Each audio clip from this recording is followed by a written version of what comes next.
മലേഷ്യയിലെ കേബിൾ കാറിനെ കുറിച്ച് നിങ്ങൾ എല്ലാവരും കേട്ടിട്ടുണ്ടാവും. Hi viewers, welcome to travelling with RS.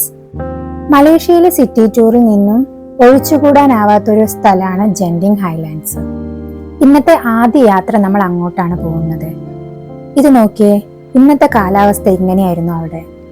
നല്ല മൂടി കെട്ടിയ മഞ്ഞും ചെറിയ ചാറ്റൽ മഴയും. അങ്ങോട്ട് പോകുന്ന വഴിയാണ് ഒരു ബുദ്ധിസ്റ്റ് ടെമ്പിൾ ഉള്ളത്, ചിൻസ്വി കേവ് ടെമ്പിൾ. ഇങ്ങനെ ഒരു വ്യൂ ഞങ്ങൾ ഒരിക്കലും പ്രതീക്ഷിച്ചിട്ടില്ലായിരുന്നു. ഞങ്ങൾ അധികം തണുപ്പ് പ്രതീക്ഷിക്കാതെയാണ് ഇവിടെ വന്നത്. ജാക്കറ്റ് ഒന്നും എടുത്തിട്ടില്ലായിരുന്നു. താരയ്ക്കെന്തോ അധികം തണുത്തിട്ടില്ല. പിന്നെ ഞങ്ങൾ ടെമ്പിളിന്റെ ഉള്ളിലേക്ക് പോയപ്പോൾ കാണുന്ന വ്യൂ ആണിത്. വളരെ പീസ്ഫുൾ ആയിട്ടുള്ള ഒരു സ്ഥലം. ഇതിന്റെ ഉള്ളിലേക്ക് പോകും തോറും ഓരോ സ്റ്റെപ്പ് കയറുമ്പോഴും എനിക്ക് തോന്നിയത് നമ്മുടെ ലൈറ്റ് ഹൗസ് ഇല്ലേ, ലൈറ്റ് ഹൗസിന്റെ ഉള്ളിലെ സ്റ്റെപ്സ് ഇല്ലേ, അത് കയറുന്ന പോലത്തെ ഒരു ഫീലിംഗ് ആണ്. ഇതൊരു ചൈനീസ് ടെമ്പിൾ ആയതുകൊണ്ട് തന്നെ ചൈനീസ് സ്റ്റൈലിലാണ് ഇത് നിർമ്മിച്ചിട്ടുള്ളത്.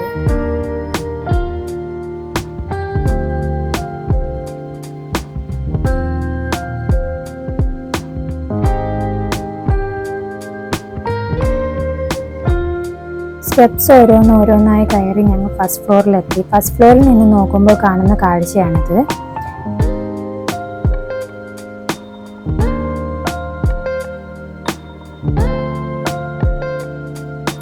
ഒന്നും ക്ലിയർ ആയിട്ട് കാണുന്നില്ല ശരിക്കും. ഫുൾ മൂടിക്കെട്ടിയ ഒരു കാലാവസ്ഥയായിരുന്നു. വീഡിയോസ് ഒക്കെ ഞാൻ കുറച്ചുകൂടെ ബെറ്റർ ആക്കാൻ ശ്രമിക്കാട്ടോ.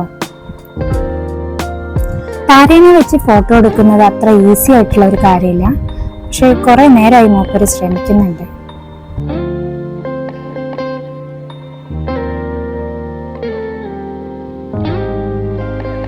കുറച്ചു നേരം ഇവിടുത്തെ കാഴ്ചകളൊക്കെ കണ്ട് ഞങ്ങൾ അങ്ങനെ നിന്നു.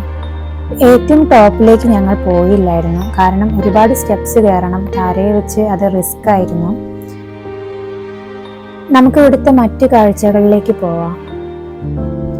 ട്രാവൽ ഡീറ്റെയിൽസിനെ കുറിച്ച് പറയാമെന്ന് ഞാൻ മുന്നേ പറഞ്ഞിരുന്നു. മുന്നേ പോയ യാത്രകളൊക്കെ പ്ലാൻ ചെയ്യുന്നത് ഹസ്ബൻഡ് ആയിരുന്നു. ഞാനും ചെറുതായിട്ടൊന്ന് കൂടി കൊടുക്കാറേ ഉണ്ടായിരുന്നുള്ളൂ. പക്ഷെ ഇപ്രാവശ്യം വല്ലാതെ റിസ്ക് എടുക്കാൻ പറ്റില്ല, കാരണം ഞങ്ങളെ കൂടെ താരയും ഉണ്ടായിരുന്നു. താര ഉള്ളതുകൊണ്ട് പ്രോപ്പറായിട്ട് പ്ലാൻ ചെയ്ത് തന്നെ പോകണമായിരുന്നു. അങ്ങനെ ഞങ്ങൾ കണ്ടുപിടിച്ചതാണ് ബഡ്ജറ്റ് ഹോളിഡേയ്സ്. ബഡ്ജറ്റ് ഹോളിഡേയ്സിനെ കുറിച്ച് ഞങ്ങൾ കൂടുതലായിട്ടൊന്നും പറയണ്ടല്ലോ, നിങ്ങൾക്ക് എല്ലാവർക്കും അറിയുന്നതാണ്. ഞങ്ങളുടെ കോർഡിനേറ്റർ ശില്പയായിരുന്നു. ശില്പ അത്യാവശ്യം നന്നായി തന്നെ എല്ലാ കാര്യങ്ങളും അറേഞ്ച് ചെയ്തിരുന്നു. ശില്പയോട് ഞാൻ പ്രത്യേകം പറഞ്ഞിരുന്നു, എനിക്ക് സിറ്റി ടൂർ മാത്രമല്ല കാണേണ്ടത്, എനിക്ക് മലേഷ്യയുടെ മറ്റു സൈഡും കൂടി കാണണമെന്ന്. അങ്ങനെ ഞാൻ പറഞ്ഞു കൊടുത്ത സ്ഥലങ്ങളെല്ലാം ഇൻക്ലൂഡ് ചെയ്തിട്ടാണ് അവൾ എനിക്ക് ആ ഒരു ചാർട്ട് അയച്ചു തന്നത്. നിങ്ങൾക്ക് പോകാൻ താല്പര്യം ഉണ്ടെങ്കിൽ ഞാൻ ഡിസ്ക്രിപ്ഷൻ ബോക്സിൽ അവരുടെ ഡീറ്റെയിൽസ് കൊടുക്കാം. താര ആദ്യമായിട്ടാണ് ബുദ്ധന്റെ ഇത്രയും വലിയൊരു സ്റ്റാച്യു കാണുന്നത്.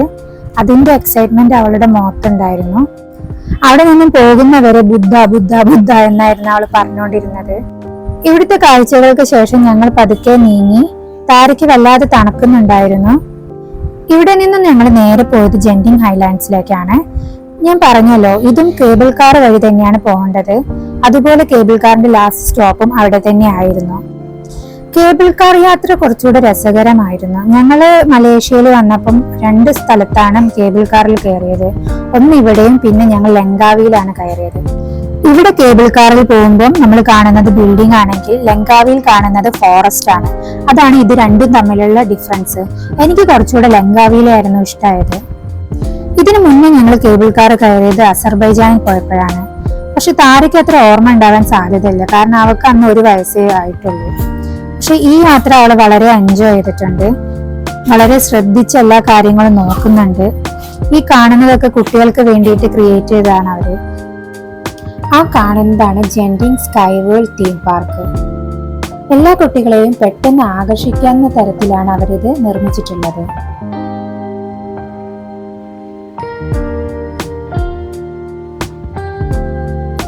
കേബിൾ കാർ എൻഡ് ചെയ്യുന്നത് സ്കൈ അവന്യൂ എന്ന് പറഞ്ഞിട്ടുള്ള ഒരു ഷോപ്പിംഗ് മാളിലായിരുന്നു. അത്യാവശ്യം ലക്ഷറി ആയിട്ടുള്ളൊരു ഷോപ്പിംഗ് മാളായിരുന്നു അത്. ഗ്രൗണ്ട് ഫ്ലോർ മുഴുവൻ കുട്ടികൾക്കായിട്ട് മാറ്റിവെച്ച പോലെയാണ് എനിക്ക് തോന്നിയത്.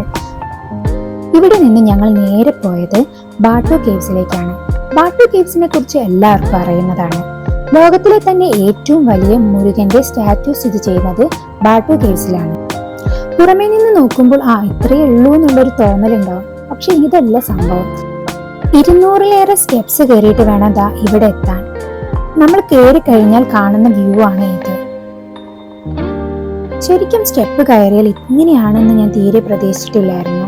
കാരണം ഗുഹേന്റെ ഉള്ളിൽ ഇത്രയും ബ്യൂട്ടിഫുൾ ആയിട്ട് ടെമ്പിള് സ്ട്രക്ചർ ചെയ്യാന്ന് പറയുന്നത് അത്ര ഈസി ആയിട്ടുള്ളൊരു കാര്യമല്ല.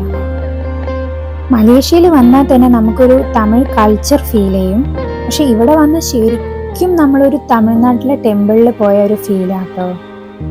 ബാട്ടു കേവ്സിന്റെ ഹിസ്റ്ററി എടുത്തു നോക്കുകയാണെങ്കിൽ ശ്രീലങ്കയിൽ നിന്നും കുടിയേറിയ തമിഴരാണ് ഈ സുബ്രഹ്മണ്യ വിഗ്രഹം നിർമ്മിച്ചിട്ടുള്ളത്.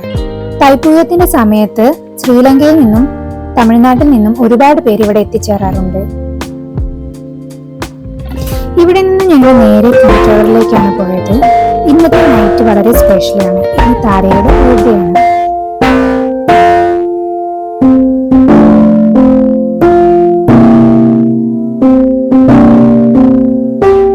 ബർത്ത്ഡേ സെലിബ്രേഷൻ ഒക്കെ കഴിഞ്ഞ് ഞങ്ങൾ നേരെ പോയത് ഇവിടുത്തെ ഫുഡ് സ്ട്രീറ്റിലാണ്. ജലാൻ അലോർ എന്ന് പറഞ്ഞ സ്ട്രീറ്റ്. ഇവിടെ വെറൈറ്റി മലായി ഫുഡും ചൈനീസ് ഫുഡും ഒക്കെ ഉണ്ട്. ഞങ്ങൾ ഇവിടെ വന്നിട്ട് കൂടുതലും ടേസ്റ്റ് ചെയ്തത് മലായി ഫുഡാണ് കേട്ടോ. ഇസ്താന നഗര, കറക്റ്റ് പ്രൊനൗൺസിയേഷൻ എനിക്ക് അറിയില്ല കേട്ടോ. ഇവിടെയാണ് മലേഷ്യയുടെ രാജാവ്, അതായത് കിങ് ഓഫ് മലേഷ്യ താമസിക്കുന്നത്. ഇത് പുതിയ പാലസ് ആണ്. 2011 മുതൽ ഇവിടെയാണ് മലേഷ്യയുടെ രാജാവ് താമസിക്കുന്നത്. പഴയ പാലസ് കോലാലംപൂർ, സെൻട്രൽ കോലാലംപൂരിലാണ് സ്ഥിതി ചെയ്യുന്നത്. ഇവിടെ വന്നിട്ട് കുറെ നേരമായിട്ട് ഞാൻ നോക്കി നിന്നത് ഈ കുതിരയെയും സോൾജറെയാണ്. രാവിലെ മുതൽ വൈകുന്നേരം വരെ ഇയാൾ ഇങ്ങനെ നിൽക്കുമെന്നാണ് എന്റെ സംശയം. ഇത് കണ്ടപ്പോൾ എനിക്ക് എന്താ തോന്നിയത് അറിയാം, വെറുതെ നിൽക്കുന്നതായാലും ഇരിക്കുന്നതായാലും അതൊരു കഷ്ടപ്പാട് നിറഞ്ഞ പണി തന്നെയാണെന്ന്.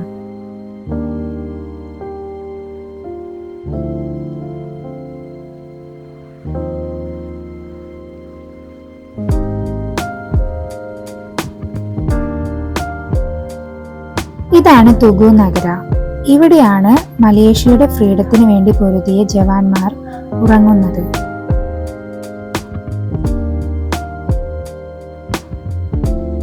ഏർലി മോർണിംഗ് ആയതുകൊണ്ടാണെന്നറിയില്ല, ആളുകൾ വളരെ കുറവായിരുന്നു.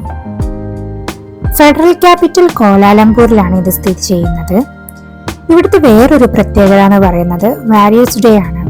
ജൂലൈ 31 ഇത് ആഘോഷിക്കുന്നത്. അന്നിവിടെ പ്രൈം മിനിസ്റ്ററും മലേഷ്യൻ ആംഡ് ഫോഴ്സും റോയൽ മലേഷ്യൻ പോലീസും എല്ലാവരും എത്തിച്ചേരും.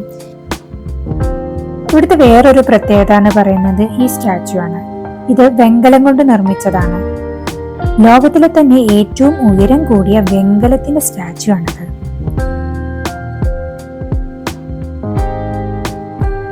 കുറച്ചുനേരം ഞങ്ങൾ ഇവിടെ എല്ലാം ചുറ്റിക്കണ്ട് ഫോട്ടോസൊക്കെ എടുത്ത് അടുത്ത പ്ലേസിലേക്ക് പോയി. അടുത്തതായി പോയതാണ് നാഷണൽ മോസ്ക് ഓഫ് മലേഷ്യ. ഈ മോസ്കിന്റെ ഉള്ളിൽ കയറണമെങ്കിൽ പർദ്ദ നിർബന്ധമാണ്. എന്നേക്കാൾ വലിയൊരു പർദ്ദയാണ് എനിക്ക് തന്നത്. പക്ഷെ അത് വലിയ കാര്യമാക്കാതെ ഞാൻ ഉള്ളിൽ കയറി. താരയ്ക്ക് ഒരുപാട് ഓടിക്കളിക്കാൻ പറ്റിയ പ്ലേസ് ആയിരുന്നു അത്.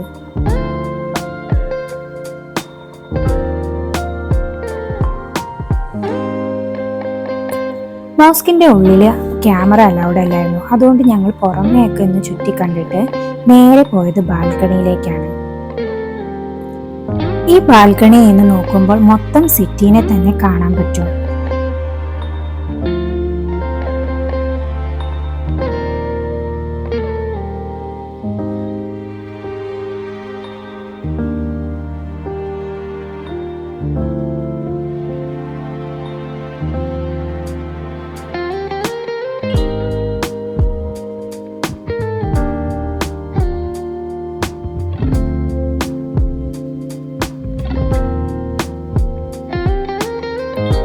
ഇവിടെ നിന്ന് ഞങ്ങൾ നേരെ പോയത് ഇൻഡിപെൻഡൻസ് സ്ക്വയറിലേക്കാണ്. ഇതാണ് സെൻട്രൽ സിറ്റി. സെൻട്രൽ സിറ്റി എന്ന് പറയുമ്പോൾ എങ്ങനെയാ പറയുന്നത് നല്ലൊരു കൺഫ്യൂഷൻ വരുന്നത്. കോലാലംപൂർ സീറോ, ഇതാണ് സെൻട്രൽ സിറ്റി എന്ന് പറയുന്നത്. ഇതുപോലെ വേറൊരു പ്ലേസ് നിങ്ങൾ കണ്ടിട്ടുണ്ടെങ്കിൽ കമന്റ് ചെയ്യണേ, കാരണം ഞാൻ ഇതുവരെ ഇങ്ങനെ കണ്ടിട്ടില്ല.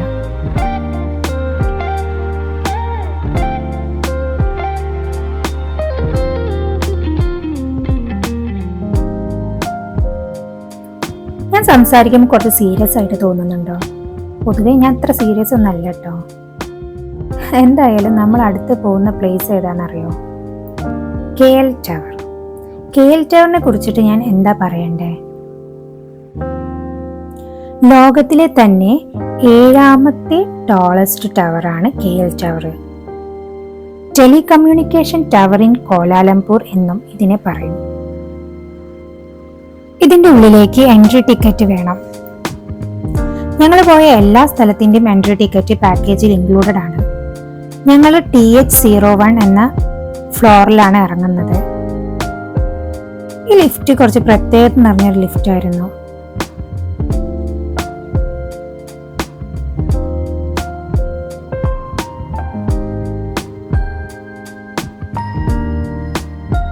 ഞങ്ങളെ കണ്ടതും ആ ചേട്ടൻ ഒരു ക്യാമറയൊക്കെ റെഡിയാക്കി പോസ് ചെയ്യാൻ പറഞ്ഞു. പക്ഷെ ഞങ്ങൾ ഒഴിഞ്ഞു മാറി. ഫുൾ സിറ്റീനെ തന്നെ നമുക്ക് ഇവിടെ നിന്നും കാണാൻ പറ്റും.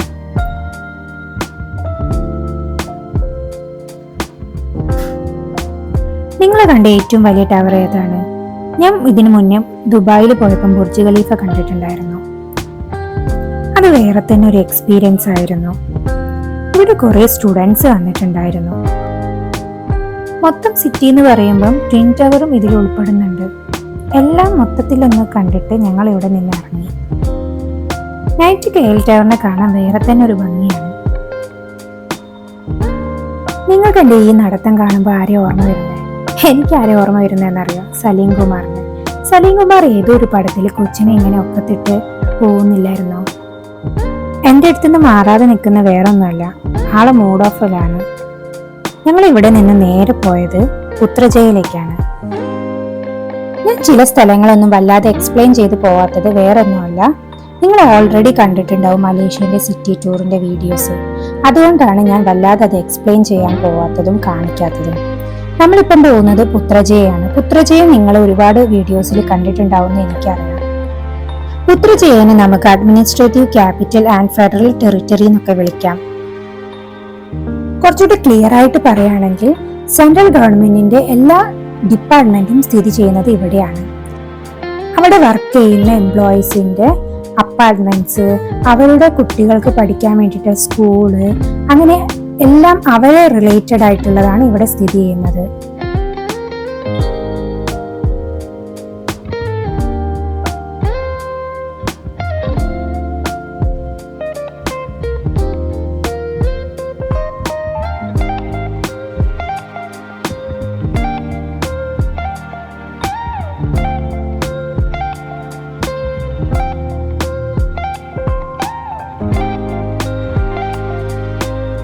പിന്നെ ഈ ബ്രിഡ്ജിനെ കുറിച്ചാണ് എനിക്ക് പറയാനുള്ളത്. ഈ ബ്രിഡ്ജും ഈ റിവറും ഒക്കെ മാൻമെയ്ഡാന്ന് പറഞ്ഞാൽ നിങ്ങൾ വിശ്വസിക്കുമോ? ശരിക്കും ഈ റിവർ ഒറിജിനൽ അല്ല. ഈ സിറ്റിക്ക് വേണ്ടിയിട്ടാണ് അവർ ഇതൊക്കെ സ്ട്രക്ചർ ചെയ്തത്. ആ കാണുന്നതാണ് പുത്ര മോസ്ക്.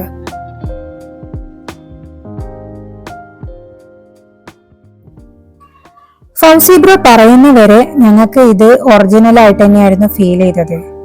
കാരണം നമുക്ക് കണ്ടാൽ തന്നെ തോന്നും അത് ഒറിജിനൽ ആണെന്ന്. പുത്രജയ എന്തായാലും ഒരു സ്പെഷ്യൽ സിറ്റി ആയിട്ടാണ് എനിക്ക് ഫീൽ ചെയ്തത്. ഈ ബ്രിഡ്ജ് നിർമ്മിക്കാൻ ഇൻസ്പയർ ആയത് ഇറാനിയൻ ആർക്കിടെക്ചറിൽ നിന്നാണ്. എന്തൊക്കെ പറഞ്ഞാലും ഈ സിറ്റി വളരെ കൗതുകകരമായ ഒന്നായിട്ടാണ് എനിക്ക് തോന്നിയിട്ടുള്ളത്. പ്രത്യേകിച്ച് ഈ ലേക്കും ബ്രിഡ്ജും എനിക്ക് ഭയങ്കരമായിട്ട് ഇഷ്ടപ്പെട്ടിട്ടുണ്ട് കേട്ടോ.